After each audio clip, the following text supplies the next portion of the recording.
Here we'll take a look at an animation provided by our textbook. I started out here. You see the unequal heating from the sun beating down at the equator and very little sunlight at the polar regions. And you get this rising convective tower with the air circulating here from the equator to about 30 degrees north. This is known as the Hadley circulation cell. And the reason it doesn't go all the way up to the poles is because the Earth rotates. And what happens is the air up above, these red dashes correspond to the air aloft, way up here. That air is deflected to the right by the Coriolis force. And that sets up this subtropical jet stream, which is a strong westerly flow from west to east, which essentially makes a barrier for any further movement of air northward or towards the pole. And so the air piles up here and sinks and creates a high pressure here at 30 degrees north. And for that matter, it's very symmetric about the equator. In the southern hemisphere, you've got a high pressure at 30 degrees south, and this would be the subtropical high pressure region. Okay. Now, at the surface winds are characterized by blue. You get air flowing away from this high pressure, subtropical high at the surface, and into the equatorial low pressure regions here. And the air is deflected to the right by the Coriolis force in the northern hemisphere, giving you this northeast flow or the northeast trade winds in this region. In the southern hemisphere, it's quite symmetric. The air is deflected to the left as it travels along the surface toward the equator by the Coriolis force.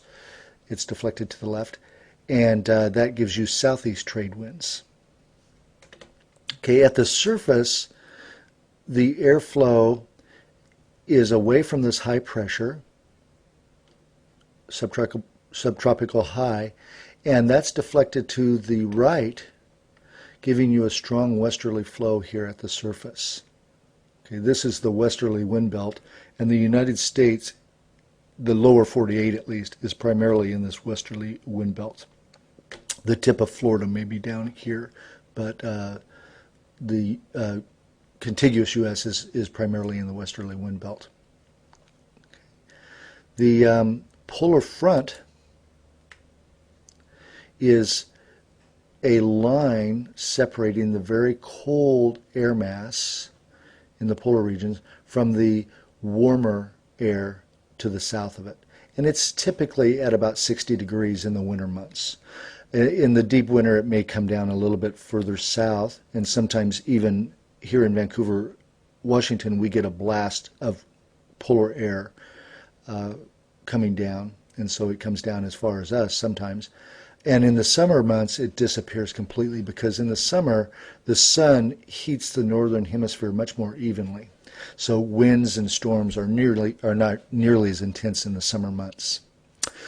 Up here, you have a polar circulation cell that's dominated by sinking air at the poles, cold, heavy sinking air at the poles. It rushes down along the surface to 60 degrees and then rises up to complete the circulation, the polar circulation cell. And the surface air is deflected to the right by the Coriolis force, giving rise to the polar easterlies, winds blowing primarily from the east, northeast, but they refer to this as the polar easterly wind belt.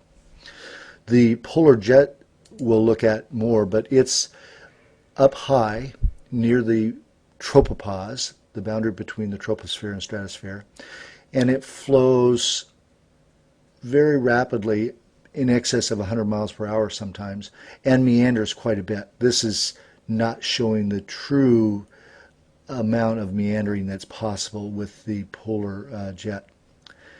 Okay.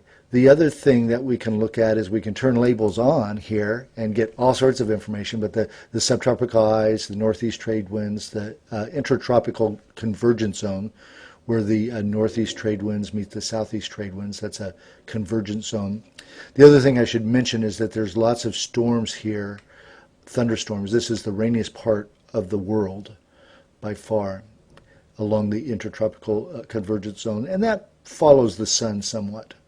It goes a little bit north in the summer months and south during the southern hemisphere summer.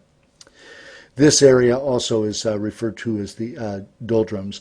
Winds become quite light there often. The same is true around 30 degrees north. You often get very light winds, and this would be referred to as the horse latitudes. This isn't on there. But, okay, good.